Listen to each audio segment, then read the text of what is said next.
Hey everybody, this is Calvin from Megaton Moto, and this is my custom build, the CB750 Prepper.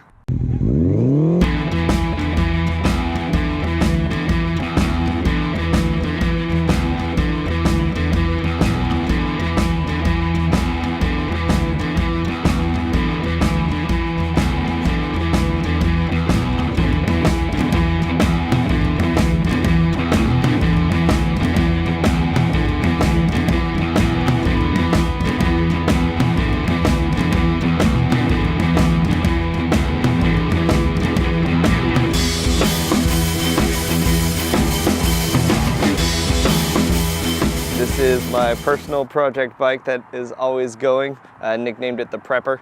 It's a 92 Honda CB750 Nighthawk that I have converted into my post-apocalyptic adventure bike, as I like to call it. It's had significant modifications across the board. One of the key eye-catching components of this bike is the extra large GS850 gas tank with my hand-painted patina. I really wanted it to pop and stand out like I dragged it out of a junkyard and have that post-apocalyptic sort of school bus feel. So all of this was stripped to bare metal, masked, hand-painted, clear-coated, so this is completely sealed. And it definitely grabs attention everywhere I go. Everybody seems to notice the nice bark busters on the handlebars, which do come in handy as I ride this off-road and flat track it and all sorts of things. So it saves the controls quite a bit, as well as these Ridotech crash bars. Exhaust has remained mostly stock up to the rear, where I completely chopped the ends off, debaffled them, made new baffles with 2-inch perforated steel tubing. That is nice and ceramic packed. Completely removable. You can just drill out the rivets, repack it, and pop it back in, same as any other aftermarket muffler.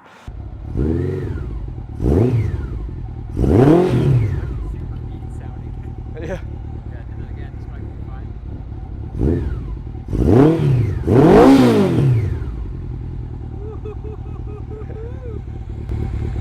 Does sound good. I get a lot of compliments on the exhaust, and people are like, where did you get it? Or like, that sounds really good. And it's reasonably quiet at idle. And when I tell them I make it, they're just like, oh, well, shit, that's insane. But it runs beautifully, it sounds great. When it's at wide open throttle, the responses I get from the people behind me are just, my bike sounds like the meanest thing on the street. Oil cooler has been swapped for the RC42 oil cooler, which is double the capacity of the factory Nighthawk, so it's 6 core instead of 3. Another really popular feature of this bike is the under seat bag, which is all hand stitched from old military duffel and ammo pouches. It's been waxed to be waterproof. It's a removable shoulder bag via 8 clips hanging underneath the frame. You have access to the side panels while on the bike, and you can also remove the seat to get access to the top zipper for the main pouch. Everywhere I've gone, every show, the first thing people ask me when they come up to this bike after what is it is, where did you get that bag? And I make these. I'm actually working on coming up with a design that'll be more universal to fill any bike triangle frame, from a cafe racer, scrambler, any conversion like that. And I'll offer them in olive drab, gray, black, and desert khaki. Battery has been relocated into the swing arm and replaced with a Shore-Eye lithium ion, which shaves about 6 pounds off the battery weight and moves it lower into the frame. And then that let me open up all of the space right here, which I filled with this handmade canvas satchel bag. Seat's custom made. It's all fiberglass coated in plastic, and then I upholstered everything myself. This is marine grade vinyl, so it's waterproof and don't got to worry about the rain or the sun, UVs tearing it down or anything like that. Coming back some more, the ground clearance was increased using some steel tracker shocks from a Triumph Scrambler. So these are actually ½ an inch longer than stock, which gives me about 1 inch more ground clearance.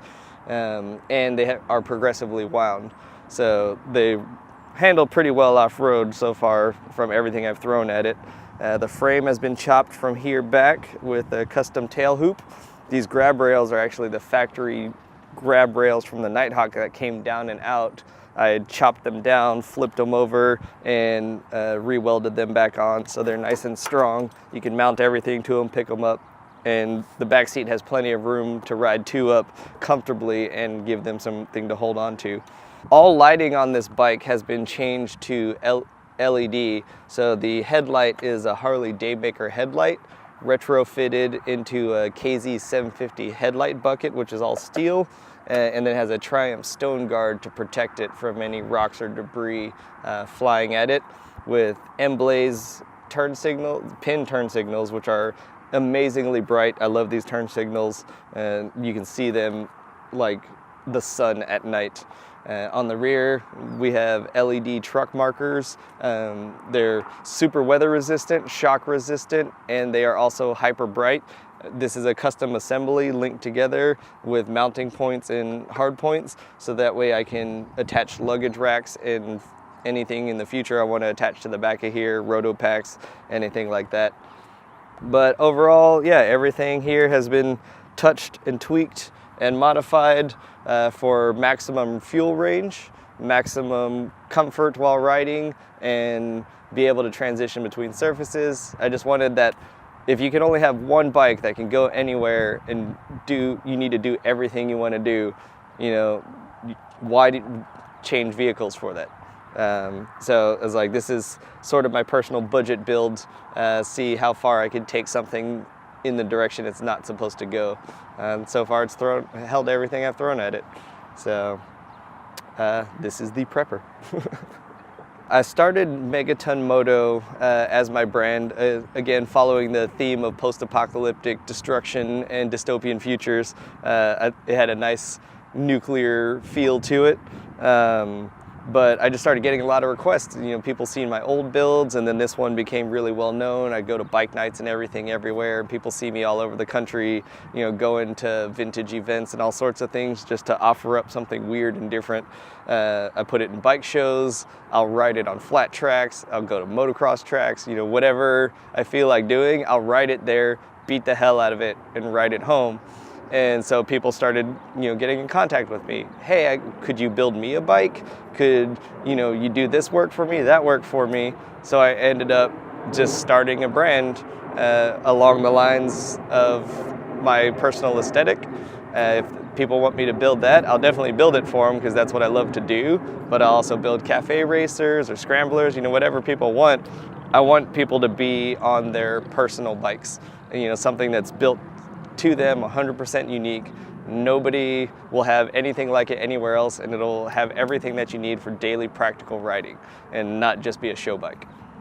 I've always been a gamer and like comic book nerd, all that, always had an affinity towards things that have dystopian post-apocalyptic futures. You know, I loved Mad Max growing up, and you know, the animes like Akira and all that, where everything's just dirty and grungy, which is one of the reasons I love Star Wars so much. And you know, you see all these movies and TVs, these hero bikes, and everybody's like, I want that, but nobody ever actually rides them in real life. I wanted to, so I took that idea and I was like, well, what do I need to have a functional post-apocalyptic bike?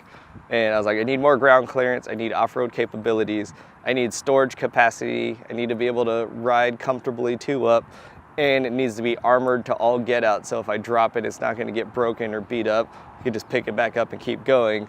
And above all, it's got to have fuel range, because any survival situation you want to bug out, fuel is scarce, so you need to be able to fill this thing up to go as far as you can go. And so far, the furthest I've taken it is about 280 miles on a tank before I've actually had to put gas in it. I haven't run it to bone dry yet, but I'm pretty sure I could get it over 300 miles, which from what I can tell is more than you'll ever need in any single trip in modern days before finding a gas station. The favorite ride I've had on this bike, probably a bunch of us rode out to a hand-built in MotoGP last year. We took a 1,400-mile round-trip ride along the coastal roads between here out to Beaumont, up to Austin. And it was just a beautiful ride. I got to test the fuel range. The weather was perfect. It was 7 degrees, sunny. And the four of us just had a great ride. We were riding with adventure bikes, my bike, and a nice race bike. And I love everywhere we stopped, somebody came up to me and completely ignored my friends on their nice modern bikes and just came up to me and just non-stop questions, which was a great feeling. And then on top of that, I parked it at MotoGP literally in a sea of 100,000 bikes. And every time I came back to my bike, there was a crowd around it asking questions, wondering if it ever broke down and this and that. And before I could even chime in, my friends I rode with would chime in and tell them that it got the best gas mileage, it was the most reliable, and they were just amazed and mind blown that I ride this everywhere and it never misses a beat. You can find me on megatonmoto.com. That's my website. I have prices for my services. I'm always trying to update that, as well as you can follow me at Megaton Moto on Instagram or on Facebook.